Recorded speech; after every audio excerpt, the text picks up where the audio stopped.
கொடுக்கிறது. அந்த விருதுகளை பிடித்துக் கொண்டே நாக்கி நீட்டுகிறான். இதுதான் வாழ்க்கை. துன்பங்களுக்கு இடையில், இடையூறுகளுக்கு இடையில் செயல் செய்வது. ஜவஹர்லால் நேரு சொல்வார், live dangerously. வாழ்க்கை என்பது ஒரு அறைகூவல். நீட்சே என்ற ஜெர்மன் தத்துவஞானி சொல்வார், நான் எனது வீட்டை எழுப்ப நினைத்தால் வெஸ்பியன் எருமனியின் சரிவிலே தான் எழுப்புவேன் என்று. அவ்வளவு சுகமாக எளிதாக வாழ்ந்தால் வாழ்க்கையின் அருமை தெரியாது. எதையும் முயன்று வருகிற போது அதன் அருமை தெரியும். எனவே அப்படி இடையூறுகளுக்கு இடையில் அருமையாக இந்த நிகழ்ச்சியை ஏற்படுத்தி இருக்கிறீர்கள். எனக்கு பெரும் மகிழ்ச்சி இந்த நிகழ்ச்சியின் அமைப்பு. இளைஞர்களை நீங்கள் கருத்திலே கொண்டிருக்கிறீர்கள். அவருடைய கருத்துக்களை கேட்பதற்காக இருக்கிறோம். இளைஞர்களை பற்றி அக்கறைப்படாத சமுதாயம் நம்முடைய சமுதாயம். இந்த நாட்டு இளைஞர்களை, என்னுடைய நாட்டு இளைஞர்களை, அங்கே இருந்து வருகிற இளைஞர்களை எண்ணி பார்க்கிற போது பதைக்கிறது நெஞ்சம். இந்தியாவில் ஏறத்தாழ 50 கோடி இளைஞர்களின் ஆற்றல் பயன்படுத்தப்படுவதே இல்லை என்ற ஒரு புள்ளி விவரம். 50 கோடி இளைஞர்கள். ஒரு நாளில் 1000 கோடி கன அடி தண்ணீர் எந்த பயன்பாடும் இல்லாமல் கடலிலே சென்று விடுகிறது இந்தியாவில்.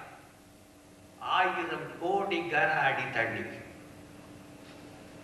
வீணா, எந்த பயனும் இல்லாமல் கடலிலே சென்று கலக்கிறது. 50 கோடி இளைஞர்களின் ஆற்றலும் திறமையும் அறிவும் பயன்படுத்தப்படுவதில்லை. ஆனால் இங்கே அந்த இளைஞர்களை நீங்கள் மதித்து அவர்களுக்காக ஒரு அருமையான விவாத மேடையை அமைத்துக் கொடுத்திருக்கிறீர்கள். பாராட்டத்தக்க ஒன்று. எதிர்காலம் அவர்கள் கையில். 70-80 வயதானவனை பார்த்து, தனி ஊன்றிக் கொண்டு வருகிறவன் பார்த்து, இந்த நாட்டின் எதிர்காலமே உன் கையில் இருக்கிறது என்று சொல்லவா முடியும்? கேட்டால் என் கையில் தடிதான் இருக்கிறது என்று சொல்வார்.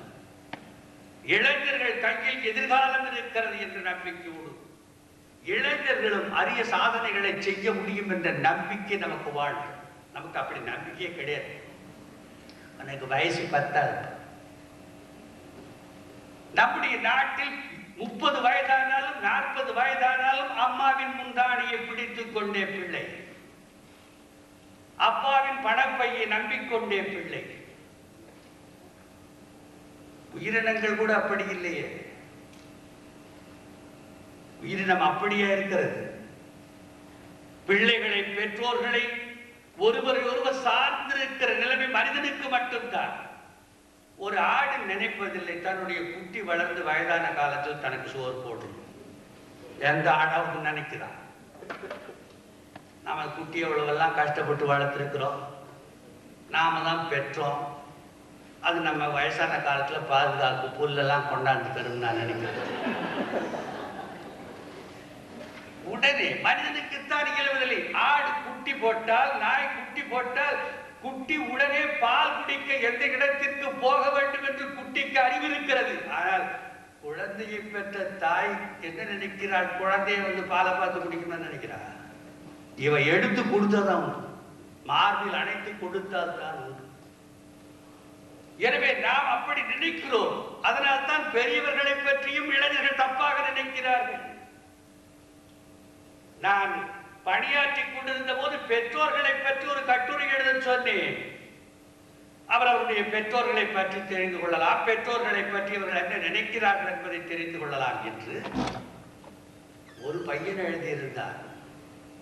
பெற்றோர்களை திருத்துவது சிரமமாக இருக்கிறது. அவர்கள் நம்மை விட வயதானவர்களாக இருக்கிறார். அவனுக்குள்ள கவலை. எனவே பெற்றோர்களுக்கும் இளைஞர்களுக்குமாக இருக்கிற இந்த பாலம் எப்படி இருக்க வேண்டும் என்பதை சிந்திக்க வேண்டும். அதனால் தான் இந்த நாட்டு பையன் ஒருவன் சொன்னான், இந்த சினிமாவிலே எல்லாம் அடல்ட் ஒன்லி பிலிம் என்று போட்டால் என்ன பொருள் என்றால், வேறொன்றும் இல்லை, பெரியவர்கள் எல்லாம் சிறுபிள்ளைத்தனமாக நடிக்கிற படத்துக்கு பேர் தான் adults acting childish is the adult film. அப்படி இருப்பதனால் நமக்கு நம்பிக்கை வருவதில்லை. 14 வயதில் வில்லியம் பிட் உலகம் வியக்கிற அரசியல் நாடகத்தை ஆக்கி கொடுத்தார். 15 வயதில் விக்டர் ஹியூகோ பிரெஞ்சு நாட்டினுடைய இலக்கிய பேரவையில் இடம்பெறுகிற சாதனை செய்து காட்டினார்.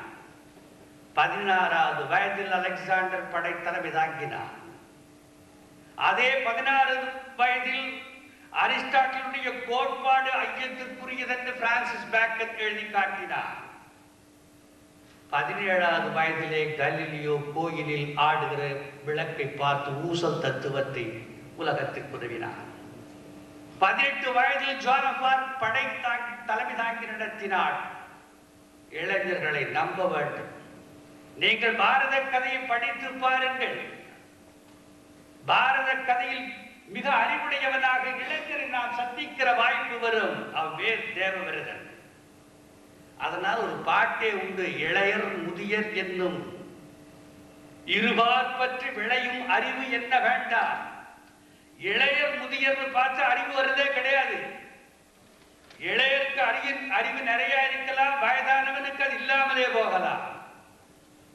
எனவே மூத்தல் என்றாலே என்ன பொருள் என்றால் வெறும் வயசுல மூத்தவன் அர்த்தம் கிடையாது.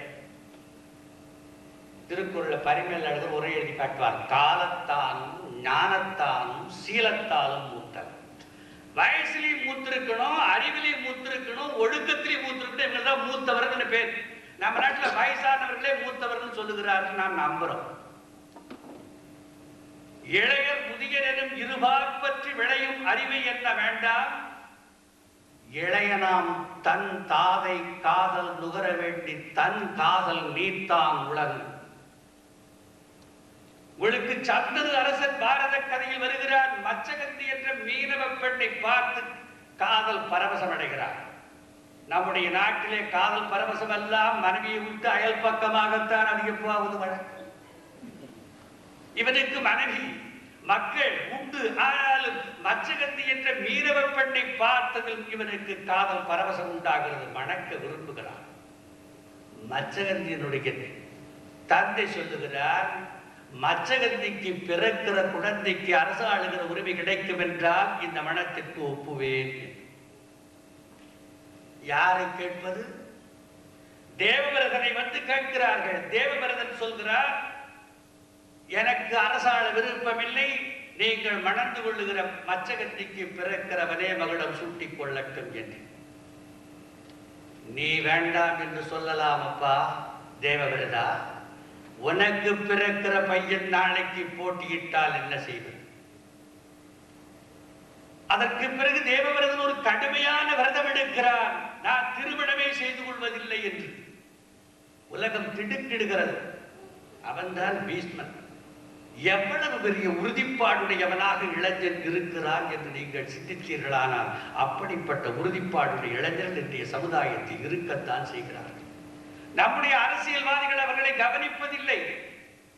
நான் ஒரு கவிதையில் எழுதினேன், வைராக்கியம் என்று நம்முடைய அரசியல்வாதிகள் எப்படி இருக்கிறார்கள் என்று. ரொம்ப வைராக்கியமானவர்கள்.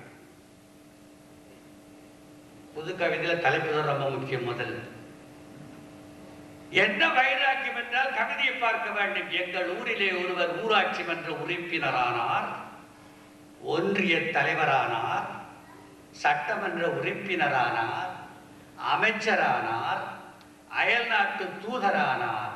ஆனால் இறுதி வரை மனிதராகாமலே மரணமானார். வைராக்கியமா இருந்திருக்கான். மனிதனால இதெல்லாம் கிடைக்காது. எனவே வைராக்கியமாக இருந்த காரணத்தினாலே ஒவ்வொரு பதவியா பெற்று மனுஷனாகாமலே போயிட்டான்.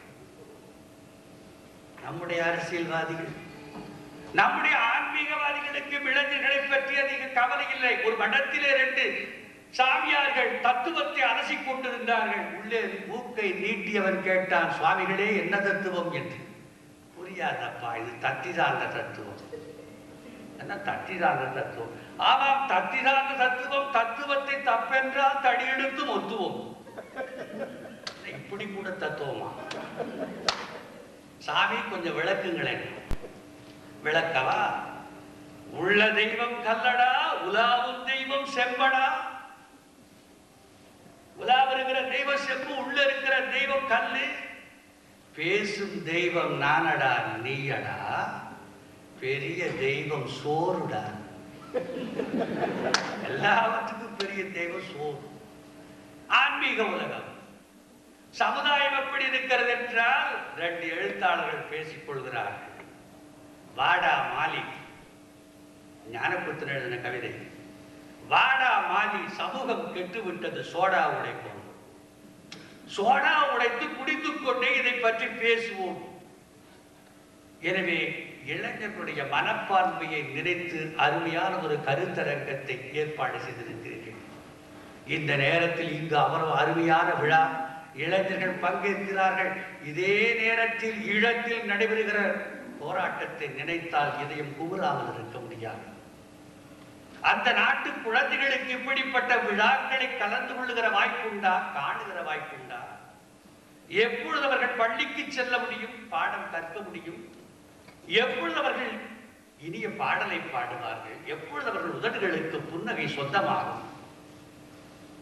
ஒரு ஈழக் குழந்தை பாடுவதாக ஒரு புது கவிதை, அற்புதமான கவிதை, நெஞ்சை ஆழமாக தோண்டி உணர்வுகளை கொந்தளிக்க செய்கிற கவிதை. குழந்தையே சொல்லுகிறது, அம்மா, என் பிறந்த நாளுக்கு பட்டுச்சட்டை வாங்க வேண்டும் என்று நீ ஏன் வருத்தப்படுகிறாய்? அம்மா, என் பிறந்த நாளுக்கு தானே ஆடும் தானே சிரிக்கும் பொம்மை வாங்கி தர வேண்டும் என்று நீ ஏன் நினைக்கிறாய்? அம்மா, என் பிறந்த நாளுக்கு ஒரு பூங்கொத்து தர வேண்டும் என்று நீ ஏன் ஆசைப்படுகிறாய்? உன்னுடைய நேசமான முத்தமும் அப்பாவின் துப்பாக்கியும் கொடுபோதும் என்றால் இந்த கவிதை நம்மை எவ்வளவு கலவரப்படுத்துகிறது என்று பார்க்க வேண்டும். எத்தகைய கலவரத்திலே ஆட்சி வரலாற்றினுடைய ஒரு காலகட்டத்தில் தமிழன் ஒரு இடத்தில் எப்படி வதைபட்டுக் கொண்டிருக்கிறார் என்பதை எண்ண வைப்பதை பார்க்கிறேன். அதனால் தான் ஈழத்தமிழனுடைய பிரச்சனையை இந்த அரங்கத்திலே பேசுகிறார்கள் என்பது பெருமிதத்திற்குரிய ஒன்று. சாக்ரட்டிஸ் அவர்கள் என்ற அருமையாக தன்னுடைய தொடக்க உரையிலே குறித்த போது நான் புல்லரித்து போனேன். இந்த துணிவை நான் பாராட்டுகிறேன். தமிழனுக்கு தமிழனை உணர்த்தியவர் தந்தை பெரியார், தமிழனை உலகத்திற்கு உணர்த்தியவர் பிரபாகர். இந்த நினைவுகளை எல்லாம் இந்த மேடையிலே பேசுவதற்கும் சிந்திப்பதற்கும் வாய்ப்பாக இந்த கருத்தரங்கம் அமைந்திருப்பதை பார்த்து நான் மிகுதியும் பாராட்டுகிறேன். இந்த விழாவினுடைய நிகழ்ச்சிகள் அனைத்தும் சிறப்பாக நடைபெற வேண்டும் என்று விரும்புகிறேன். பட்டி மண்டபம் வெட்டி மண்டபம் ஆகாது, காரணம் அண்ணல் தலைமை. கவியரங்கமும் வெறும் குறிப்பு தீனியாகாது, தமிழன்பன் தலைமை. கருத்தரங்குகளும் காது உடைகிற வேலையாக இருக்காது, மிகச் சிறந்தவர்கள் தலைமை தாங்கி கருத்துக்களை வழங்குவதற்காக இருக்கிறார்கள். நம்முடைய நாட்டில் எதற்குத்தான் பட்டி மண்டபம் இல்லை? என் அருமை கவிஞர் மீரா பாடுவார், பாட்டி சென்று 10 நாள் ஆயிற்று, பட்டி மண்டபம் நடக்கிறது, எரிப்பதா புதைப்பதா? இதுக்குமா பட்டி மண்டபம்? எதற்கு கூடுகிறோம் என்பது கூட இல்லை. மீரா இன்னொரு அழகான கவிதை எழுதினார், கூடல் நகரிலே கூட்டம் கூட்டம் கூட்டம், கூட்டத்தை பார்த்த கூட்டம், வேற எதுக்கும் ஆகல. ஆனால் இந்த கூட்டம் பெருங்கூட்டம் அல்ல, நாட்டம் உடைய கூட்டம், தமிழ் தேட்டமுடைய கூட்டம். இங்கே பல பள்ளிகளிலே எல்லாம் தமிழ் வகுப்பு நடத்துகிறார்கள் என்று நான் அறிந்து மிக அளவு கிடந்த மகிழ்ச்சி அடைந்தேன். இயலும் வகையிலெல்லாம் நீங்கள் தமிழை போற்றுவதைக் கண்டு நான் பாராட்டுகிறேன். உங்களுக்கு என் இதயத்தின் ஆழத்தில் இருந்து வருகிற நன்றியை குறிமைப்படுத்துகிறேன். எவ்வளவோ தொலைவு கடந்தும் எந்த சூழலிலேயே வாழ்க்கையில் நடத்த வேண்டிய நிர்பந்தத்திலும் தமிழை மறவாது எழுகிற வகையிலே எல்லாம் பிள்ளைகளுக்கு தெள்ளு தமிழை புகட்ட வேண்டும் என்று வகுப்புகள் நடத்துகிறீர்களே, போற்றுகிறேன். நீங்கள் தமிழிலே எழுதினால் உங்கள் விரல்களுக்கு என்னால் தங்கத்தால் மோதிரம் சூட்ட முடியாது என்றாலும் என் அன்பையே ஒரு மோதிரமாக வரைந்து உங்கள் விரல்களுக்கு சூட்டுவேன். எனக்கும் செலவில்லை, உங்களுக்கும் சிறப்பு. தமிழ் படிக்கிற போது உங்களை எல்லாம் நீங்கள் பேசுகிற தமிழ் எப்படி இருந்தால் அது எனக்கு வீசுகிற சந்தனம். நீங்கள் தொல்காப்பிய தமிழிலே பேச வேண்டும் என்று நான் எதிர்பார்க்க மாட்டேன். மழலையாக குழந்தை பேசுவதையெல்லாம் அனுமதிப்போம், ஆங்கில ஒலிப்போடு வந்தாலும் தவறில்லை. சரியாக பேச வேண்டும் என்று கட்டளையிட்டால் எந்த குழந்தையனும் பேச முடியுமா? தொல்காப்பியனுக்கு கூட தொட்டிலே தூக்கு கயிறாக போயிருக்கும். குழந்தை பேசுகிற மொழி அப்படித்தான் இருக்கும். நீங்கள் தொல்காப்பியத்தில் விற்பன்னர்களாக வேண்டும் என்பதை விருப்பமில்லை. அதற்காக நீங்கள் சிரமப்பட வேண்டாம். உங்களுக்கு வாழ்க்கை இங்கு வேகமான வாழ்க்கை, நெருக்கடி மிகுந்த வாழ்க்கை. டி.எச். லாரன்ஸ் எழுதிய ஒரு கவிதை எனக்கு நினைவுக்கு வருகிறது. நகரத்தை பார்த்து புலம்புகிறார். நகரமே நகரமே, எங்கள் உடம்பை கொடுத்து விடு, புதைப்பதற்கு அது தேவைப்படும். ஆட்டோமேஷன் என்ற ஒரு கவிதை. ஏனென்றால் வேகம் நிறைந்த வாழ்க்கையை வாழ்ந்து கொண்டிருக்கிறீர்கள். அதற்கிடையில் நீங்கள் எப்படி நினைக்கிறீர்கள்? இந்த வேகம் நிறைந்த வாழ்க்கையில் நீங்கள் உங்களுக்கு எழுகிற வகையில் தமிழை படியுங்கள். இன்றைய தமிழ் ஏடுகளை வாங்கி படியுங்கள். பாரதி பாடலை, பாரதிதாசன் பாடலை, பட்டுக்கோட்டை பாடலை, கண்ணதாசன் கவிதையெல்லாம் படியுங்கள். எளிமையாக நீங்கள் படியுங்கள். அதற்காக நீங்கள் நேரத்தை முழுக்க திணித்து முயற்சியில் ஈடுபட வேண்டும் என்று நான் சொல்ல மாட்டேன். தமிழ்நாட்டிலேயே நடைபெறாத ஒன்றை பலகல் தொலை தாண்டி வந்து இங்கே வாழுகிற உங்களிடத்தில் நான் எதிர்பார்ப்பது என்பது நியாயமில்லை என்பது எனக்கு தெரியும். உங்களுக்கெல்லாம் நன்னூல் சூத்திரங்களை நடத்தி கொண்டிருந்தால் வாழ்க்கை சூத்திரம் அத்துபடியாக. எனவே உங்களுக்கு கிடைக்கிற நேரத்தில் தமிழர்களை சந்திக்கிற போது தமிழிலே பேசுங்கள். உங்களுடைய எண்ணங்களை, அனுபவங்களை, உணர்வுகளை உங்களுக்கு வசப்பட்டிருக்கிற சொற்களில் எழுதுங்கள். கட்டுரையாயினும் சரி, கவிதையாயினும் சரி, கதையாயினும் சரி.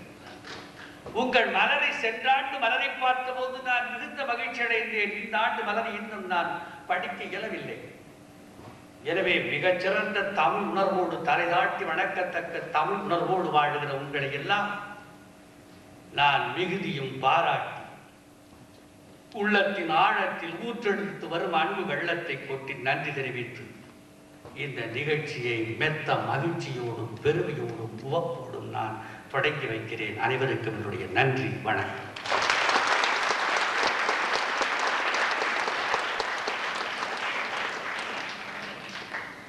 சிறந்த சிந்தனைகள், உயர்ந்த கருத்துக்கள், அங்கங்கே நகைச்சுவை, அழைத்தது பாவேந்தரையா தமிழன்பனையா என்ற கேள்வியை எழுப்பிச் சென்று விட்டார். தமிழ்ச்சங்க பேரவையின் சார்பாகவும் தமிழ்நாடு அறக்கட்டளையின் சார்பாகவும் பணிவான நன்றிகளை தெரிவித்துக் கொள்கின்றோம். சில அறிவிப்புகள். ரவி பொன்னப்பன், திரு முத்துவேல் செல்லையா, திருமதி சாரதா நம்பி ஆரூரான் அருள் கூர்ந்து மேடைக்கு பின்புறம் வருமாறு பணிவோடு கேட்டுக்கொள்கின்றேன்.